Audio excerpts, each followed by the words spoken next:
Indian ജനാധിപത്യത്തിന്റെ കരുത്ത് കാണിക്കുന്ന ഒരു സമ്മേളനമായിരുന്നു എന്നുള്ളതാണ്. സമ്മേളനത്തിന് ശേഷം ഞങ്ങൾക്ക് നാനാഭാഗങ്ങളിൽ നിന്ന് കിട്ടുന്ന ഒരു റിയാക്ഷനിലൂടെ മനസ്സിലാക്കാൻ സാധിക്കും. യഥാർത്ഥത്തിലൊരു പാർലമെന്റ് സമ്മേളനത്തിൽ നടക്കേണ്ടത് എന്താണ്? സർക്കാരിന്റെ തെറ്റുകളെ കണിശമായി സ്ക്രൂട്ടനൈ ചെയ്ത് ക്രിട്ടിസൈസ് ചെയ്യപ്പെടേണ്ട ഒരു പശ്ചാത്തലം, ഗവൺമെന്റിന്റെ കാര്യങ്ങൾ പറയാനുള്ളൊരു അവസരം, ഇത് രണ്ടും നടന്ന സമ്മേളനമായിട്ടാണ് ഇത് കാണുന്നത്. ഇപ്പോൾ പുറത്തുവരുന്ന ഒരു ആരോപണമുണ്ട്, KPCC അധ്യക്ഷൻ കെ സുധാകരനെ അപായപ്പെടുത്താൻ കൂടോത്രം വെച്ചു എന്നുള്ള ആരോപണം വരുന്നുണ്ട്. അതിന്റെ ദൃശ്യങ്ങളടക്കം പുറത്തു വരുന്നുണ്ട്. അതിനോട് എങ്ങനെയായിരിക്കും? ഞാൻ അറിഞ്ഞിട്ടില്ല, അറിയാത്ത കാര്യങ്ങൾ. അതിലെ ദൃശ്യങ്ങളിൽ കെ സുധാകരൻ തന്നെ ഉണ്ട്, ഒപ്പം തന്നെ അദ്ദേഹത്തോടൊപ്പം രാജ്മോഹൻ ഉണ്ണിത്താനുണ്ട്, ഒരു മന്ത്രവാദിയുണ്ട്. ഇവർ പറയുന്നത് KPCC പ്രസിഡന്റിന്റെ കണ്ണൂരിലെ വീട്ടിലുണ്ട്, ഒപ്പം തന്നെ തിരുവനന്തപുരത്തെ വസതിയിൽ KPCC പ്രസിഡന്റ് ഇരിക്കുന്ന KPCC ഓഫീസിനകത്ത് പോലും. ഇപ്പോഴാണ് എനിക്ക് മനസ്സിലായത് അദ്ദേഹത്തിന് കാണാനാണ് നിങ്ങൾ വെയിറ്റ് ചെയ്യുന്നത് അത് ചോദിക്കാനായിട്ട്. മറ്റൊരു ചോദ്യം, അതായത് KSU നേതാക്കളെ മർദ്ദിച്ചു എന്നുള്ളൊരു ആരോപണം കഴിഞ്ഞ ദിവസം ഉണ്ടായിട്ടുണ്ട്. അതിനെ തുടർന്ന് വലിയ രീതിയിലുള്ള സംഭവവികാസങ്ങളുണ്ടായി. MLA-മാർക്കെതിരെ അടക്കം കേസെടുക്കുന്ന സന്ദർഭം. ഇന്നിപ്പോൾ നിയമസഭയിൽ അടിയന്തര പ്രമേയമായി പ്രതിപക്ഷം അത് ഉന്നയിച്ചു. അപ്പോൾ ആ സമയത്തൊക്കെ മുഖ്യമന്ത്രി അതിന് മറുപടി നൽകിയത് KSU-ന്റെ അല്ലെങ്കിൽ യൂത്ത് കോൺഗ്രസ് നേതാക്കളിലെ KKG സെന്റർ ആക്രമണമൊക്കെ വെച്ചാണ് മുഖ്യമന്ത്രി അതിന് മറുപടി നൽകിയത്. എങ്ങനെയാണ് ഈ കഴിഞ്ഞ ദിവസം നടന്ന സംഘർഷത്തെ കാണുന്നത്? അല്ല, ഇത് സത്യത്തിൽ ഏറ്റവും ഗുരുതരമായിട്ടുള്ളൊരു വിദ്യാർത്ഥി പ്രശ്നം ഉന്നയിച്ചുകൊണ്ടാണ് KSU സമരം നടത്തിയത്.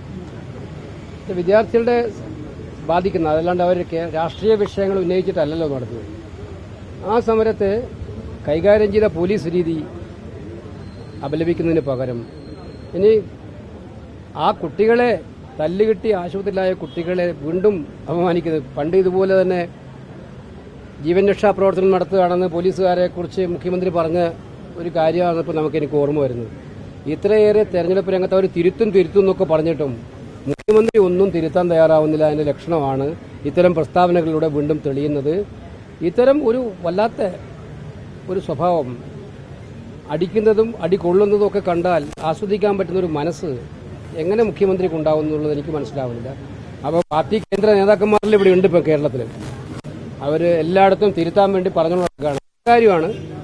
പക്ഷെ ആദ്യം അവർ ചെയ്യേണ്ടത് ഇത്തരം കാര്യങ്ങളിൽ തിരുത്തൽ നടത്താതെ പാവപ്പെട്ട സഖാക്കളോട് തിരുത്താൻ പറഞ്ഞിട്ട് എന്ത് കാര്യമാണ്? ഇപ്പൊ പറയുന്നത് പാവപ്പെട്ട സഖാക്കളോട് തിരുത്താനാണ് പറയുന്നത് എല്ലാ ജില്ലകളിലും. അവരെന്ത് തെറ്റ് ചെയ്തു? അവരെല്ലാം തെറ്റ് ചെയ്തത്. അപ്പൊ അവരത് മനസ്സിലാക്കട്ടെ. ഈ KKG സെന്റർ ആക്രമണവുമായി ബന്ധപ്പെട്ട് ഈ CPM തന്നെയാണ് നടത്തിയതെന്നൊക്കെയായിരുന്നു അന്ന് കോൺഗ്രസ് നേതാക്കളും സുധാകരൻ ഉൾപ്പെടെയുള്ളവർ പറഞ്ഞത്. യൂത്ത് കോൺഗ്രസിന്റെ ഒരു നേതാവ് തന്നെയാണ് ദില്ലിയിൽ. അല്ല, അതിനകത്ത് എനിക്ക് എന്താണ് അവരുടെ അന്വേഷണത്തിന്റെ രീതി, ഏത് രീതിയിലാണെന്ന്, എങ്ങനെ അയാളെ പ്രതിയാക്കിയൊന്നും എനിക്കറിയില്ലല്ലോ. ഈ സർക്കാർ പലരും പ്രതിയാക്കാറുണ്ട്, പ്രതികളെ വാദിയാക്കാറുമുണ്ട്. ആ കൂട്ടത്തിൽ പെട്ടതാണോ എനിക്കറിയില്ല.